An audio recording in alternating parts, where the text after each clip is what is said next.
Good evening, everyone. Welcome to the regular council meeting, Council Chambers, City Hall, Tuesday, February 28th, 2017 at 7 p.m. There is no public input this evening, so we'll move directly to point 4, adoption of the minutes. 4.1, recommendation that the minutes of the special council meeting held on Tuesday, February the 14th, 2017 be adopted. Moved and seconded. Any errors, omissions? Any questions? All those in favor signify. Opposed? Carried and so ordered. 4.2, recommendation that the minutes of the regular council meeting held on Tuesday, February the 14th, 2017 be adopted. Moved, seconded.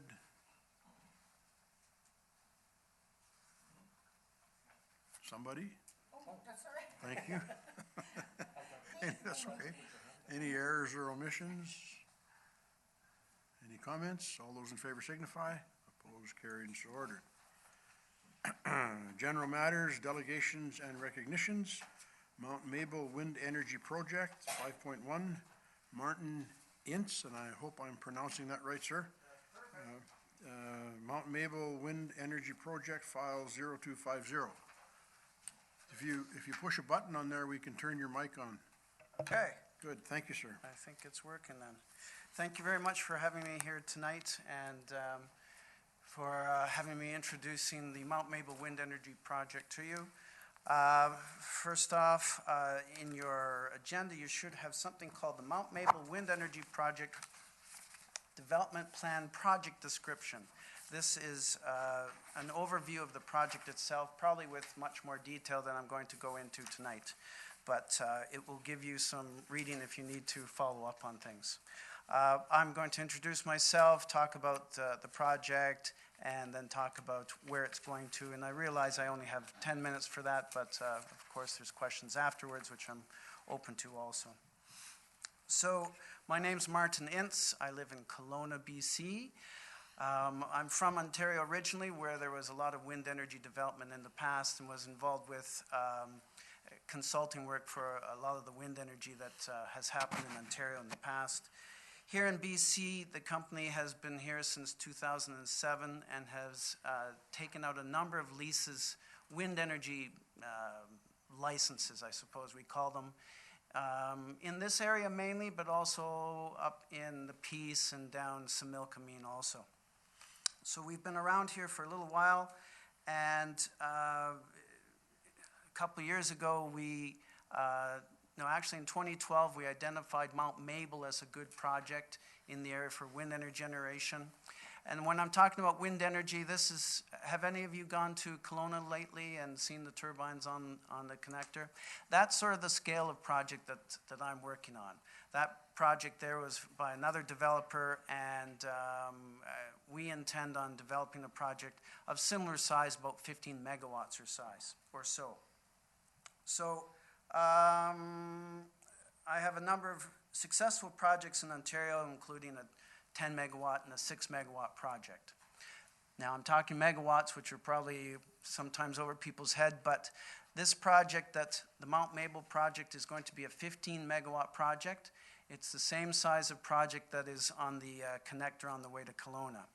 It will be comprised of 4 turbines, and there's also the possibility of having another project directly associated with it right next door. So I'm talking essentially about 2 potential projects in this area, so there's a potential of 8 turbines in total. So it would be a project worth 30 megawatts in size.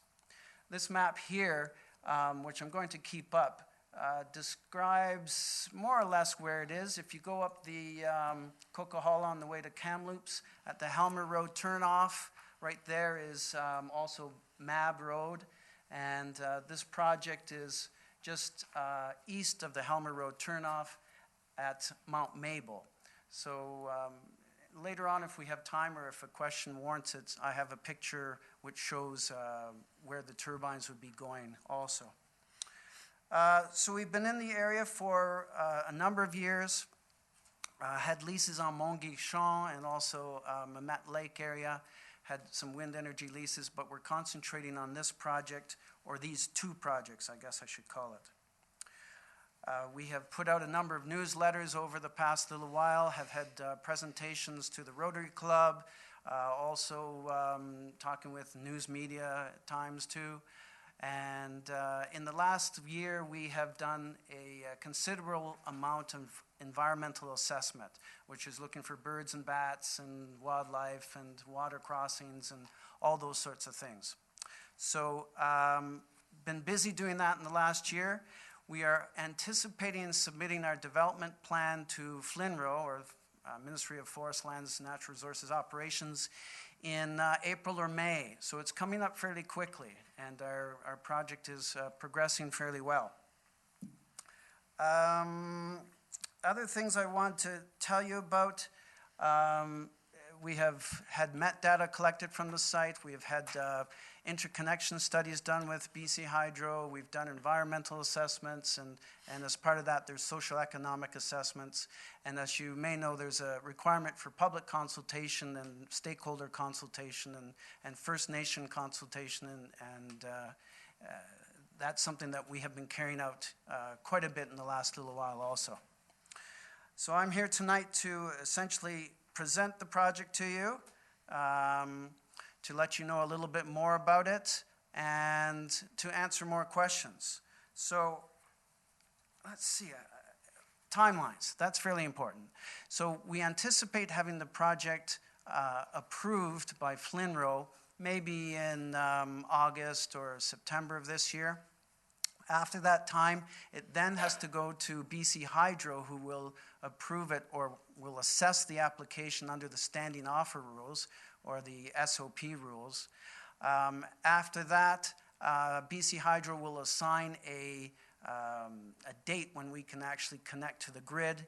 And currently, the date that we are anticipating that BC Hydro will find room for the project will be in 2020.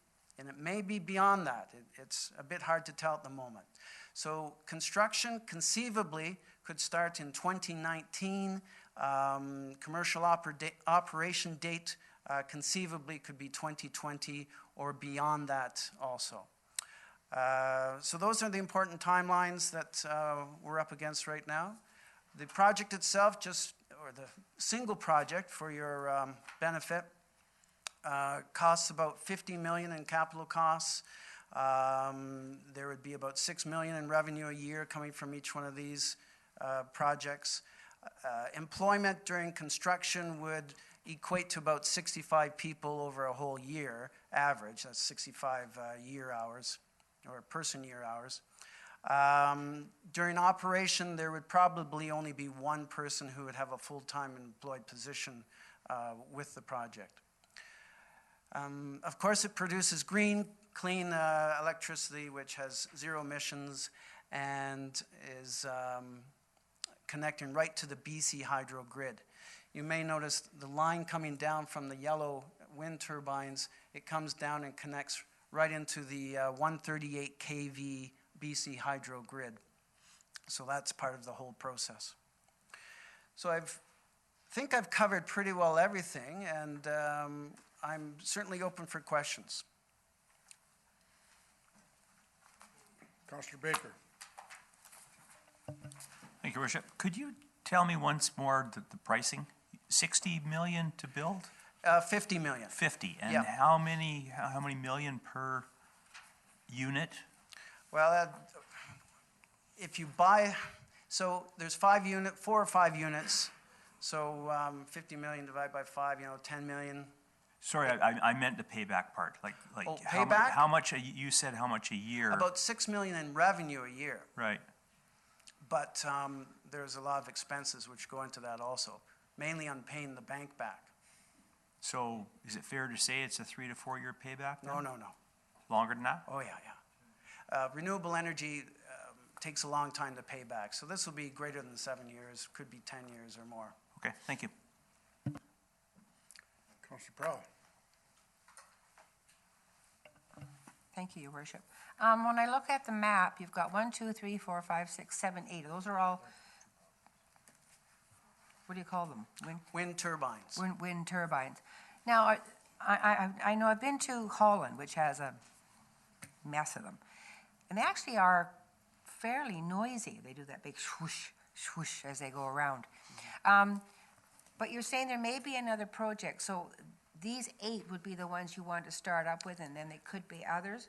Good, let me be clear, is that the 8 that are shown there are the 2 combined projects. Okay, Yeah. thank you. I wondered about that. Yeah. That's fine. And I was interested when you talked about the environment assessment, because I am an environmentalist and at heart, and they can interfere with migratory routes. So obviously you've done your homework.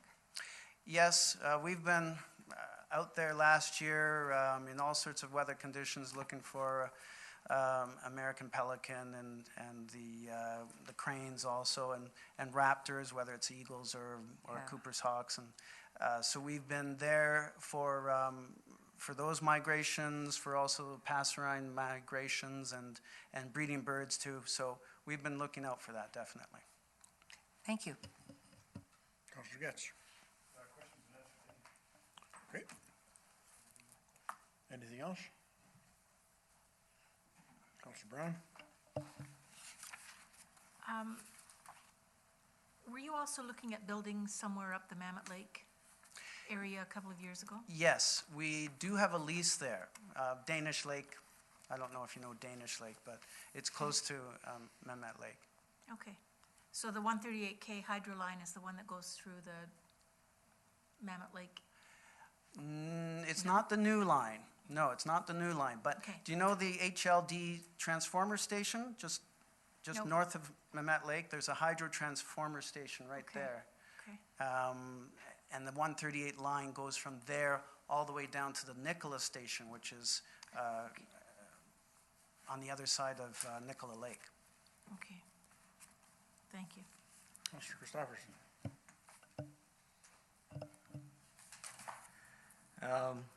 30 kilowatts.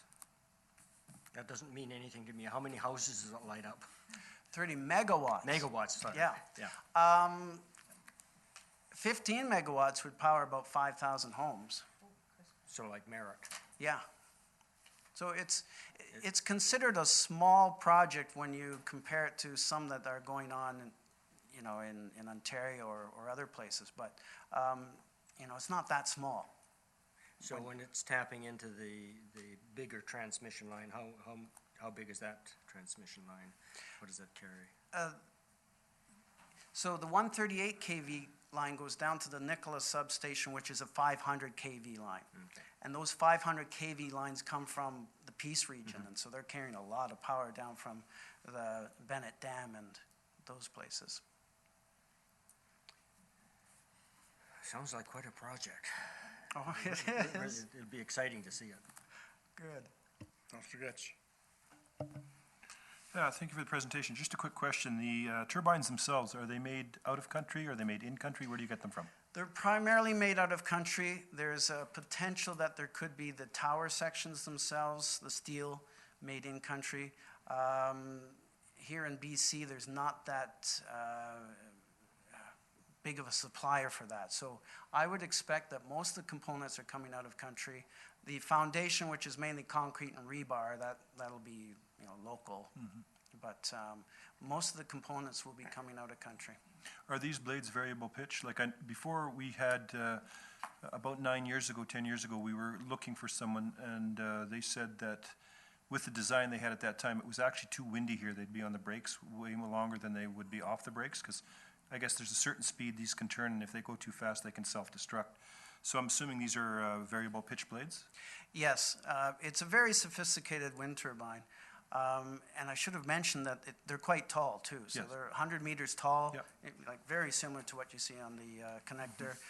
Massive blades which are pitchable, and it's a massive computer control which pitches them and turns the whole machine into the wind. If the wind's blowing from over here, it'll turn into the wind, and it'll turn off when the safe wind speed is exceeded, and then it'll turn back on again. So it's a very automated but quite sophisticated piece of machinery. So one last question. What is the lifespan of one of these turbines? Is there a shelf date on them and the blades? I'm just curious. So it can be expected that they would survive or last and not be worn out for 20 years, and 25 years is not unreasonable also. There will be some major components which might fail at that time. There might be a lightning strike, which will mean that a blade will have to be replaced. There might be a gearbox issue in one case or whatever, and would mean a gearbox replaced. But 20 to 25 years is the expected lifespan of the component of the wind turbine. The two that are there, is that a different organization than yours? The two that are up on the connector going to Kelowna? Yeah, there's actually 5 there. Is there 5? Yep. Okay. There's I 5. only could see 2 from the highway, but I haven't been able to drive in yet. But Yeah, there's 5 there, and that was a project produced or developed by ZED. ZED, Zero Emission Development, I think their name is. Did they not collaborate with one of the native groups? Not in a direct way. The First Nations are passive partners, if you want. Councilor Prowl. Of course, once you get started, we're going to want a tour. Actually, I was very impressed with your presentation and all the data that you've collected, and I appreciate that. Thank you. You're welcome. Councilor Getz. So you said you had a lease on this, I'm assuming this is Crown land, It's all Crown land. Yeah. and what is your lease extension, 25 to 50 years, 100 years? Or- Well, it depends on our standing offer program contract. So we're anticipating to get a 40-year contract, and so our lease, our general license of occupation will be for the similar length of time, 40 years.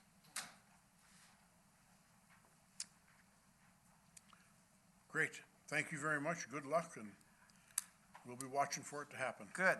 Thank you very much. Thank you.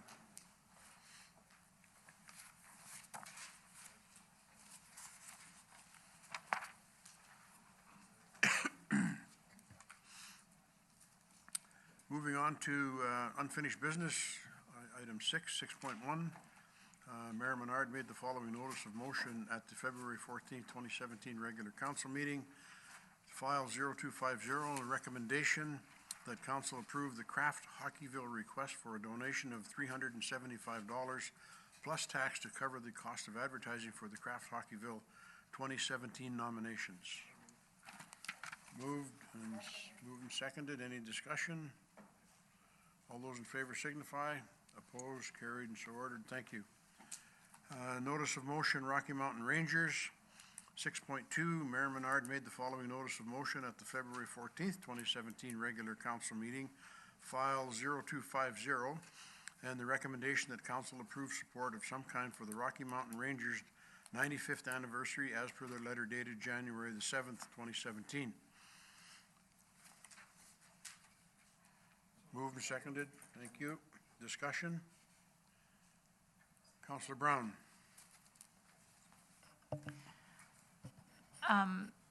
I did look up online before I arrived, and the annual adult passes are $432 a year.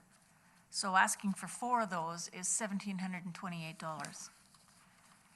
The equivalent of 4 10-swim punch cards would be $144.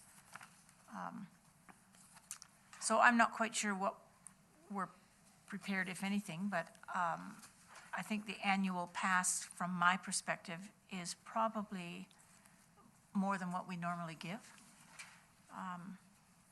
And I think we've also thought perhaps it should go through the grant and aid fund. That's where we would do most of our donations from. But I'd like to hear what others have to say. Councilor Norgard. So my thinking was just along similar lines. I'm very much in favor of this. The cadets have been an incredible part of our community for a very long time. I just need to be clearer about what it is that we're supporting and how we are supporting it. Thank you. Councilor Getz. I guess for myself, what I would throw out as a number is the same thing we threw out for the hockey team that we supported last year. $3,500, I think. Well, between 35 and 5. I can't remember what it was. I think but it was 35. 35, so think so. that would be a good starting number for me, because that's what we sponsored that hockey team to go last year. This is a lot further, obviously. So, I mean, that's where I would like to start, at that number, and then see what the rest of council has to say. Okay, and I got the number today too. Mr. Boven gave it to me, and same thing, 1728 for 4 passes. I'm a little bit involved, and I normally get invited to most of their functions, and, you know, they do good work. The captain there, Captain Grenier, she's been there with them for, I think, 35 years. Every year I go, she tells me that's it, and she's back again for another year. But I think they do really good work. They do great stuff as far as maturing the young women and young men that attend it, and I think that we should support it as much as we can. Councillor Prowl? Thank you, Your Worship. I think I've said on numerous occasions that there can't be a better and more awesome experience for these young cadets than to go to Vimy Ridge. It is truly awe-inspiring. I would make a motion for $4,000.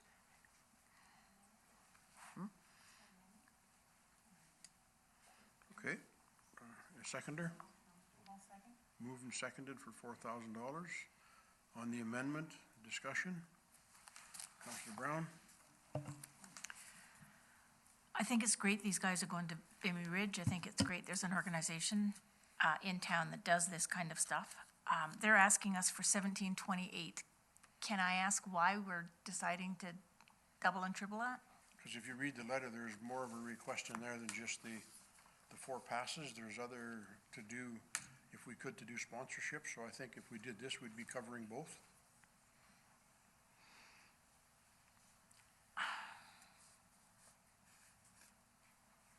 I'm prepared to look at 1728. I'm not prepared to support the 4,000 at this point. Any further discussion on the amendment? Councillor Christopherson?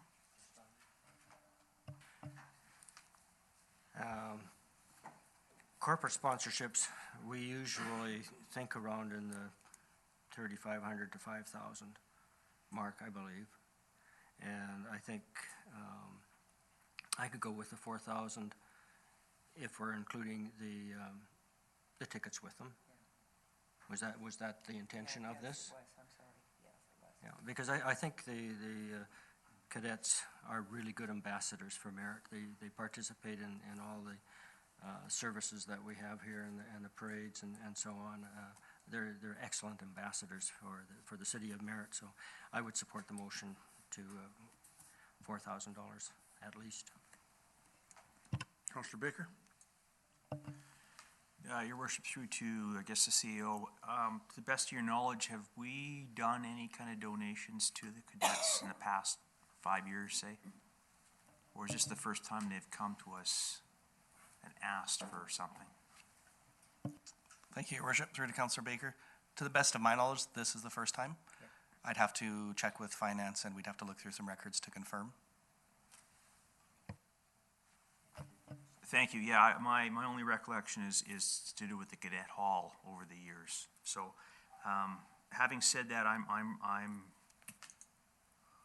okay with the 4,000. I think that's a bit much, but since they've never come to us before, I think this is a one-time thing they're going to be doing to Vimy Ridge. So, I'd be prepared to support it. Thank you. Councillor Brown? Could I have clarification from Councillor Christopherson on what the purchasing of the tickets meant? Like, what does the sponsorship get us? I would say that Usually it's $4,000 specified. will buy the 4 tickets. And there 4 will be, tickets? Yeah, they asked for 4, I believe. And that will then be 2,300 approximately to cover one of the other sponsorships. And I can talk to the woman that's heading this and make sure that we know exactly what it is. But they have some things that they need, and it's going to be to send those those young boys and girls to Vimy Ridge, which I think is absolutely great. So you're looking at a $1,728 worth of annual adult passes plus $2,272 for cash donation. Being an accountant, right to the penny, yes. Right to the penny, yes. Thanks. Any further discussion? All those in favor signify. Opposed? Carried and so ordered. Thank you. Pardon? You're right. Thank you, Mike. On the main motion, that it be done based on the $4,000. All those in favor signify. Opposed? Carried and so ordered. Thank you. Thanks, Mike.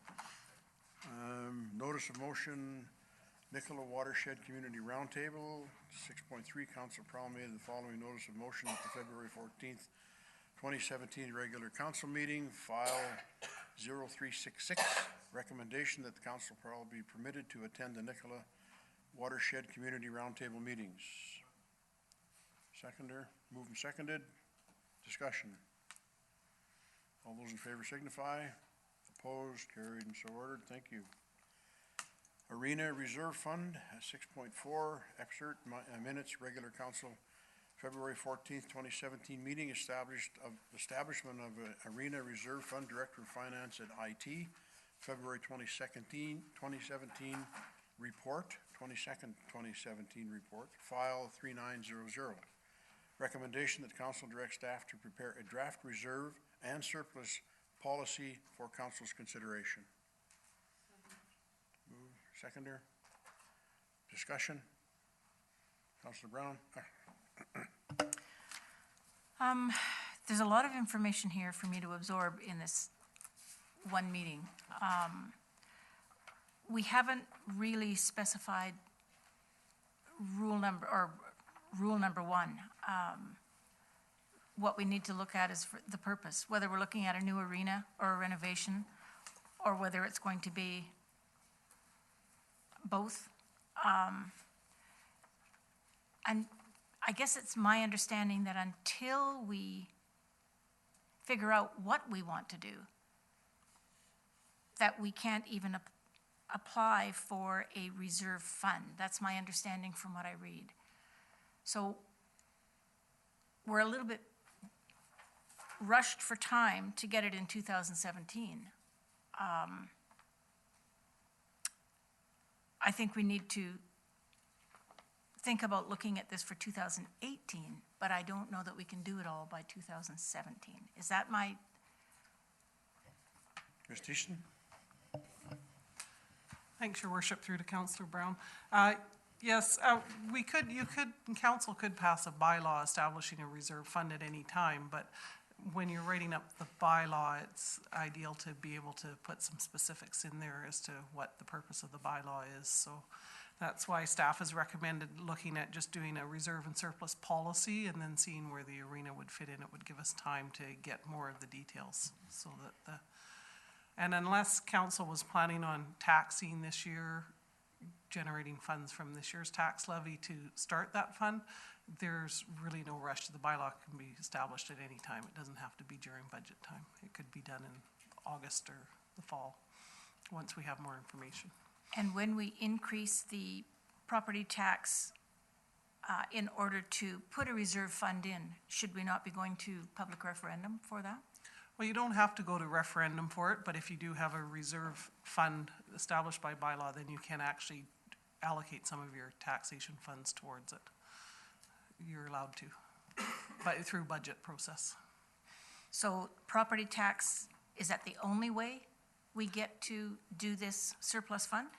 Well, you could do property tax, you could do, you could designate operating surpluses from the arena, could go in towards it if you wanted to, or any other sources of funds that you, council wanted to designate. There's a number of options. So before we get to that point, we kind of need to know how much money we need to raise and what we would be hoping to raise. And also if there's different avenues to raise it rather than only through a property tax increase. Okay, thank you.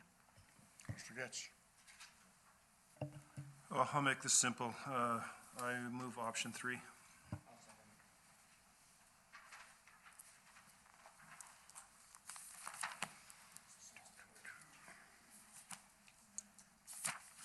find it, guys.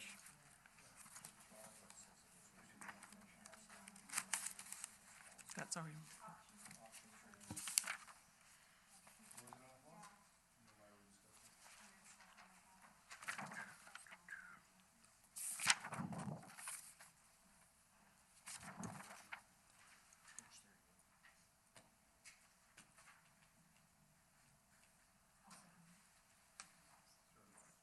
How much funding is required? Does it all need to be raised, or is there council amendment to borrowing a portion or all? Is that the one, Mike? Basically, option three is, Yep. what the motion, I guess, is direct staff to prepare and reserve a surplus policy. It's on page 38. No, I'm on the wrong page. Okay, I'm looking over here. Option three. Okay, thank you. Okay, moved and seconded. Any discussion? Counselor Baker? So there's nothing said in here about any kind of a report or consideration, just a policy. Now, the finance director talked about a report that could be along with it telling us what differences it could be. Is that part of that?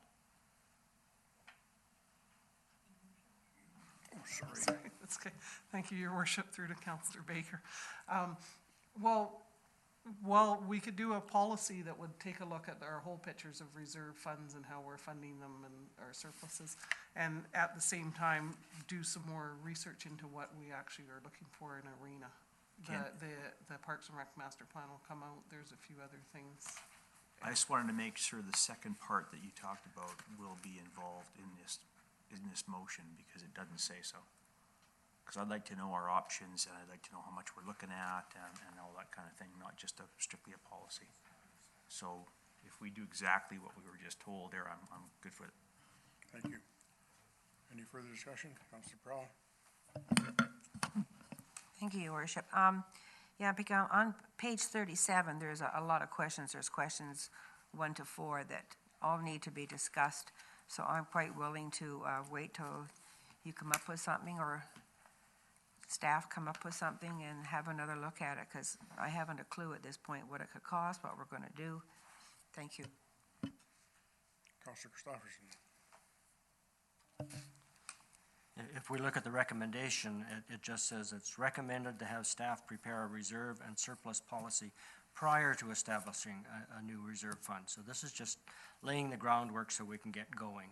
So I think the direct staff to prepare a reserve and surplus policy is clear enough, and let's move on. Any further discussion? All those in favor signify. Opposed? Carried and so ordered. Thank you. Option 3 it is. Moving on to 8, any new business?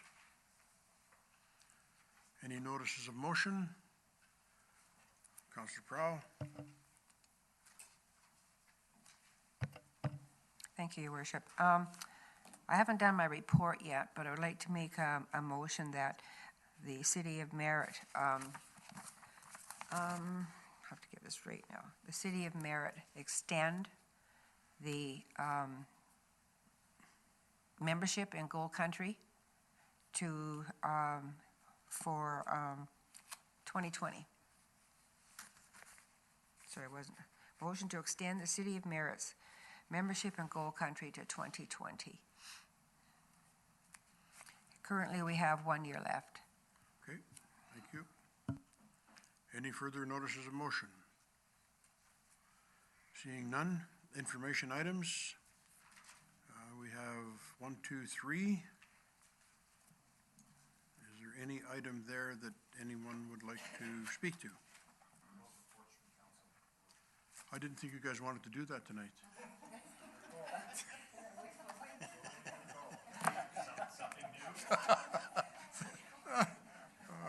Thank you, Dave. Thank you, Dave. Thank you. Yes. Yeah, and I made a list here tonight for how we're going to start. Councillor Norgard, please.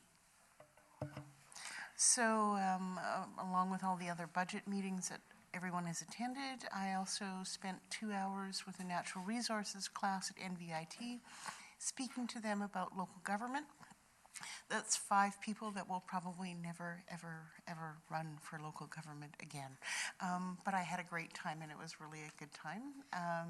I also spent 2 days in Kamloops at the Biosolids conference, and some very interesting information. It was a very emotional time, but also some very interesting scientific information that I think is something that we can take from it and go away. So that's all I have. Thank you. Councillor Brown. Okay. I too was at the Biosolids Conference and felt the same way. There were a lot of scientific information on both sides of the spectrum, and on short-term and long-term. So it was quite interesting. Solutions were not much different than we already know. It appears that what we are currently doing at the moment, unless we have $40 million to spare, at the moment, that's our best option. Pyrolysis or gasification is still the best method, but that is out of our reach right now. I guess a third option is to just dump it in the garbage, but that has been more controversial than what we're doing. So we're doing as best we can under the circumstances. So again, all the budget meetings over the last little while, I think there's been 3 of them in the last 2 weeks. On today, I was also at a policy committee meeting with Councillor Baker and Mayor Menard. It's been a busy week, and it seems like I've done a lot more than that. I guess I have, but got a lot on my plate, and celebrated a major milestone in my birthday over the last little while. 29 and holding? 29 and holding, you got it. I wish. Happy 65th.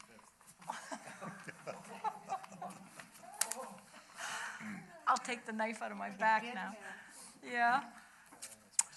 Yeah, and again, my dad's back in hospital, so it's just been that up and down and all around, and that's all I have to report.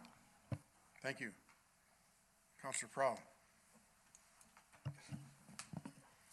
Thank you, Your Worship. Tuesday, February 21st, I went to Ashcroft for the Gold Country meeting with Atelka and Will George. It was a beautiful drive. It's been a long time since I've been up that high, looking over the Fraser River. And there was no snow. Anyway, they are part of the World Host Canada 150, and they need a total of 8 more geocache sites to qualify.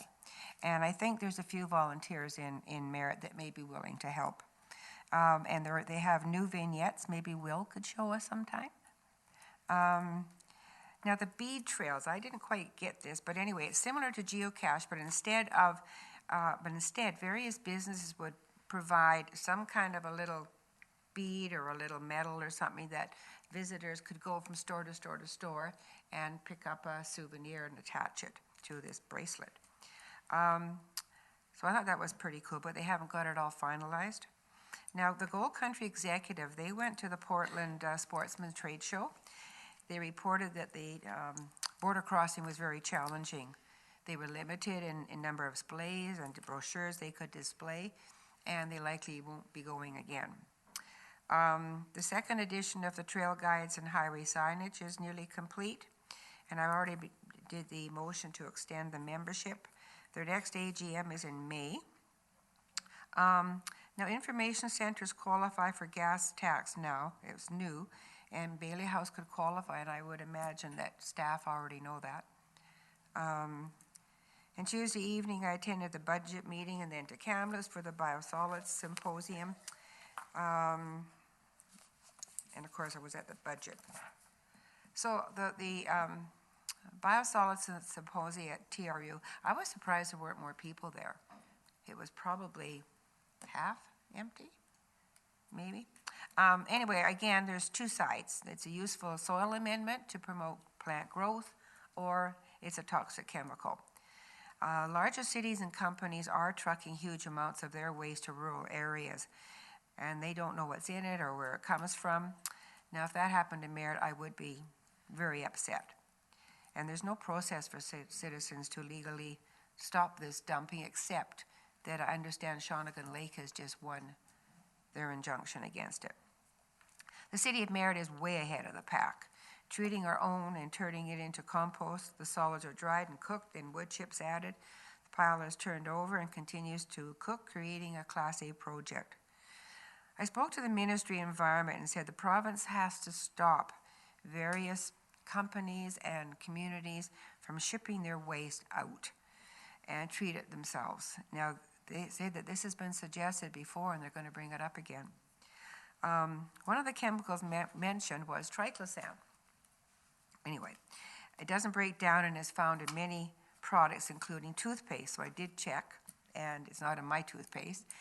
But I also use that foaming hand pump thing, and it says right at the very top, no triclosans. So it's another one of those chemicals that I didn't know anything about. And there's currently many, many chemicals used in cosmetics. Bottom line is that large companies and cities have the resources to treat their waste effectively instead of shipping it out. It's unfair and it's wrong for them to do that. But I don't appreciate an individual posting a comment on the Friends of the Nikola Valley stating boycott Merritt, as they might be using compost in the medium plantings on Nikola. I didn't appreciate that. That's all I have. Thank you. Thank you very much. Councillor Baker. Thank you, Worship. As most of us or all of us have attended the budget meetings, I think they've been great. I've been through a lot of budget meetings with the city, as some others have, and I think this year is by far the best that we've seen. The open house was well attended, best audience again. And one thing, I did miss a budget meeting, and because we taped it, I was eligible to go and watch it. And I think that was a great idea for us to have those recorded. I think it was good. So the reason I missed it is because I spent 14 days up at Meadow Lake in Saskatchewan, where there isn't a whole lot to do. But one thing that I did do was I went to a council meeting. I knew I'd get a few laughs out of that. Anyways, I just want to hit some high points of differences than ours, just a few. So first of all, it's the same council as we have, 7 people. They're all male, which surprised me because I think that in my time sitting here that having the female-male component that we have, I think is much better than what it would be having one or the other. But I found that kind of interesting. They also had no microphones. So I, with my hearing, didn't hear everything that was said. One counselor in particular talked very low. I thought that was interesting. Informal discussions. When something was being discussed, when Councillor Brown stopped talking, Councillor Guest would just start talking. And then someone else would start. It didn't go through the mayor. It was really quite laid back, I guess. And none of the questions to staff went through the mayor. The questions went directly to staff, which I thought was also interesting. Having said that, it was a great meeting. I enjoyed going to it, but just wanted to let you know the differences. And I think if I was to compare the two, I think we are more professional. But having said that, that's how they do it, and I think it's effective for what they did. So you'd be interested in that. Meadow Lake, that's redneck country too, Dave. So. I didn't see rednecks. Yeah. Anyway, Councillor Christopherson. It's been fairly busy. February 15th, Canada 150 meeting, and again, the committee doesn't see itself as the grand organizer of everything, but rather as a coordinating point and a catalyst to inspire others to get involved. And there do appear to be lots of people getting involved in the community by doing their own thing. But being a part of a greater enterprise, there's lots of room. Some people have decided that they're going to plant red and white petunias in all the flower boxes they can get hold of and so on. And it's kind of an individual activity, but it's also spreading amongst friends, and some people are making competitions out of it. The budget meeting, of course, and I echo Councillor Baker's remarks that it's a really fine process that we're going through. I almost understand it. Also went to the Kinder Morgan open house, and I was really surprised. They had an excellent turnout, and from also all sections of the community I thought were represented. It was lots of good questions, good displays, and good information. February 23rd, I attended the Business After Business meeting at the museum, and I really have to say that we've got an excellent museum and archives area over there. The volunteers that work there do an absolutely amazing job, and it's a real credit to our municipality here. Saturday, the budget session, of course, February 27th. We're moving ahead, contacting with Interior Health to explore ways to form a community health care committee. Seems to be some excitement on the part of Interior Health, and I think it's high time that we started being proactive in healthcare situations in Merritt. Pleased to announce that Dr. Little has now set up his practice and is actually taking in patients. So that's one good thing. Dr. Ross tells us that another doctor is likely to be here by June, I think he said. And this one is from Canada, so there shouldn't be any other strings in the way. I'd like to invite everybody to the second annual skating carnival. That's on March the 11th, Saturday, and they're looking for a good turnout. It's the second one they've had since they've started up as a club again, and somehow they managed to get yours truly to be the announcer for it, so I'll try to do my best there. And there's another Canada 150 meeting tomorrow at 1 o'clock, and lots of large events planned, concerts by the Arts Council, community band, choirs, some of the churches, rallies, there's city events. Bailey House is putting on a pretty terrific event. I'd like you can check the community calendar on the city webpage to see all the bigger events that have already been assigned days. But like I say, there's also the other component that we're encouraging people in the city to get involved with, and that's their individual activities. And most of those probably won't have days that can go on the community calendar, and we'll have to figure out a way of advertising them in the community. And just that we live in a wonderful country. When we look south of the border, I'm so glad to be a Canadian. That's it. Thank you. Councillor Getz. Thank you, Worship. So we'll just do the gas buddy stuff. Merritt today $1.12.9, Kelowna $1.10.9, Vernon $1.11.9, Kamloops 105.9, Vancouver 119, and Prince George 96.4.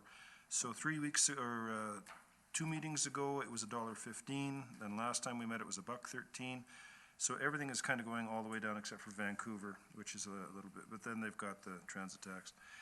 World oil today, 53.99. Last time we met, it was 58.02, so it's dropping again. Even though there's a bit of a slowdown in the oil production, it's still a world glut. February 20th, attended the movie night up at NVIT, and it was called The Man Who Touched Infinity, with Dev Patel and Jeremy Irons. Probably one of the best movies I've ever seen. It was absolutely, if you can bring it up on the YouTube or Netflix, watch that movie. It's unbelievable. It's hard to believe there's somebody could be that intelligent in life and then be taken so tragically, but fantastic movie. February 21st did the budget. February 22nd did the Trans Mountain open house, and it was nice to see a lot of people out there. I expected maybe to see a protester or two, but never didn't, so that was pretty nice. And February 25th was the cow budget, and that is it for me. Thank you. Thank you. I attended the Sense Board meeting on the 15th of February, TNRD meetings on the 16th and 17th, Strategic Planning Committee. I'm trying to put a report together for all of you dealing with that and with the LGLA one I went to, and then the one I just got back from Oak Bay. Hopefully I'll have that in your boxes by Friday. Went to the Nikola Valley Search and Rescue meeting on Monday night.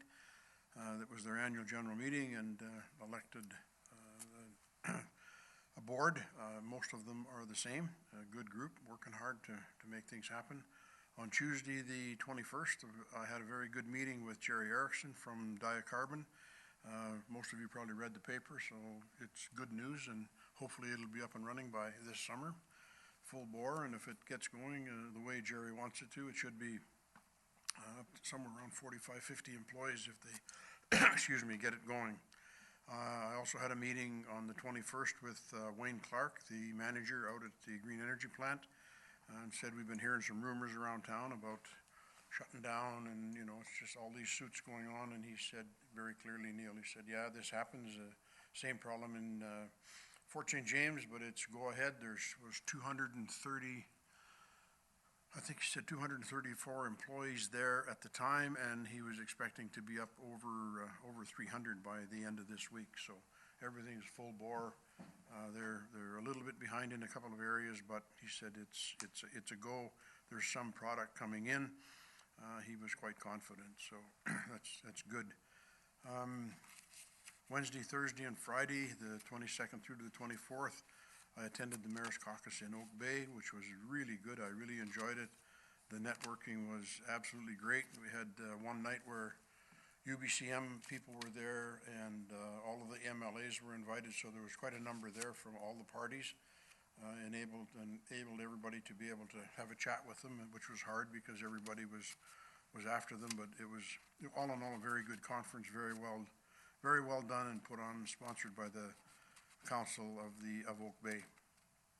Budget meetings on the 25th, attended that. I attended the BC hockey tournament on the Saturday. I attended the Rotary Mini golf. I stopped in on Saturday night, spent some time here, had supper here. It was very nice, and everybody was having a good time.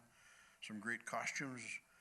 I attended the RCMP tournament again on Sunday. They asked me to come to the final game and do a puck drop with one of the young children of one of the Mounties here that has a child that has to spend a lot of time at the Children's Hospital.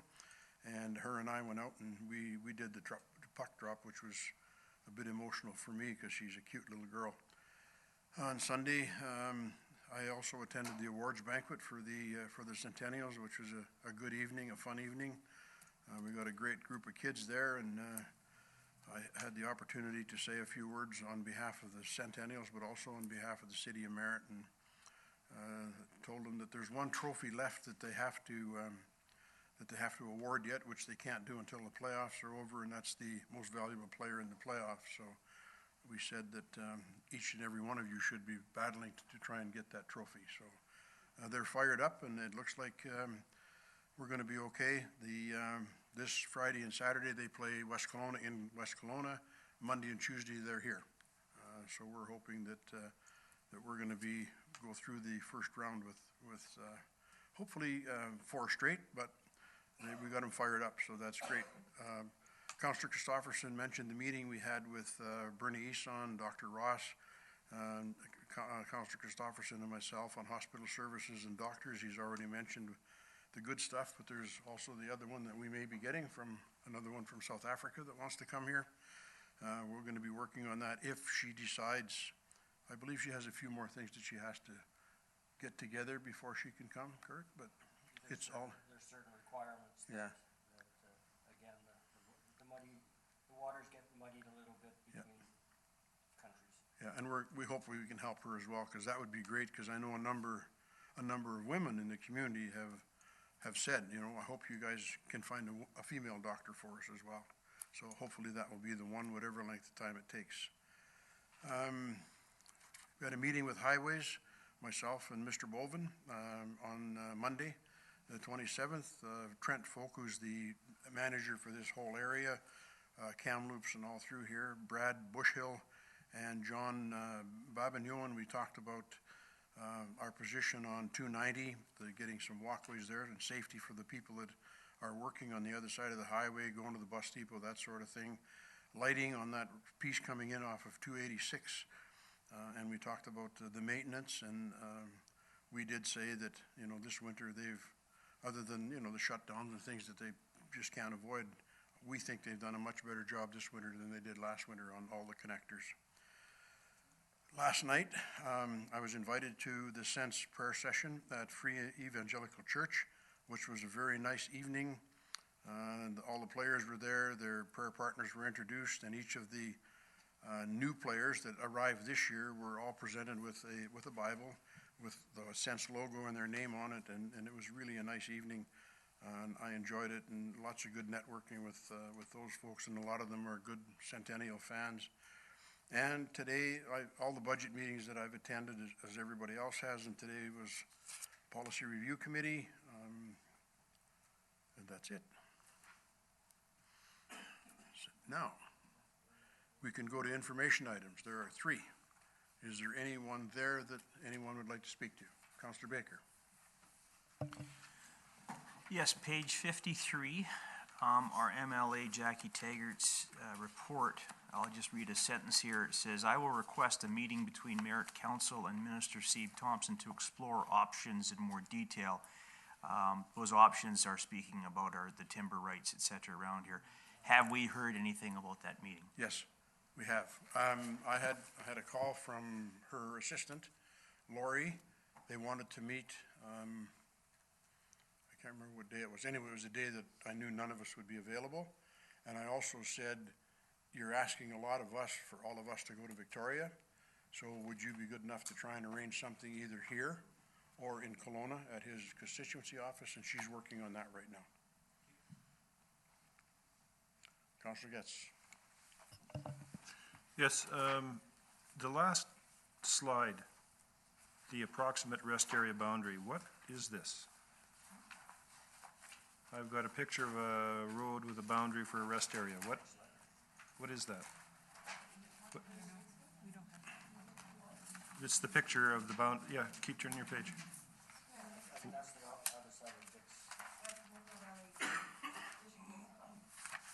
Well, that's not, Where are you, Mike? well, the very last page.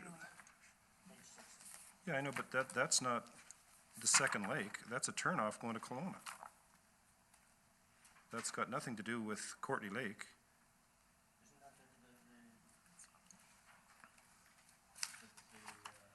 The highway doesn't run past Courtney Lake. Yeah, it does. It doesn't. And there's a big pullout, yeah, there's a pullout on the left-hand side. Courtney? Yes. There's Corbett Lake, Always has. and then you just go a little bit further, and the next one is Corbett. And there is a pullout there, and there's a big fence. Oh, I'm thinking of Lumblum Lake chain. Yeah, Sorry. that's further on. Okay, Yeah, so, that is Corbett right there. okay. Or Courtney, I'm sorry, Courtney. It's next to Corbett. I'm thinking of the second lake going into Yeah. Lumblum, sorry. That's the one he's talking about there. Apparently, and Mike, you mentioned to me, that at one time there was an outhouse there, and there was some tables, and there was some garbage cans, which was, basically TNRD stuff, but they disappeared and whatnot.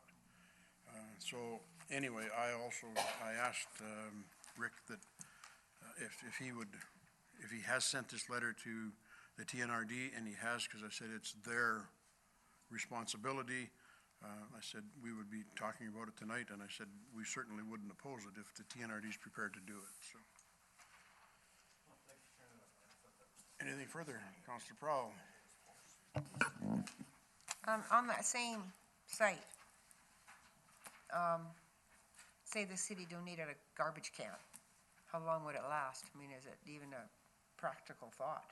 It would last until the ice fishing season, when it gets taken out onto the ice and used for fire barrel until it melts and goes to the bottom of the lake. Thank you, Councillor Getz. Right. Anything further? Thank you, everyone. Terminate the meeting. Before you all pack up, I received a call to attend, oh, I thought I did.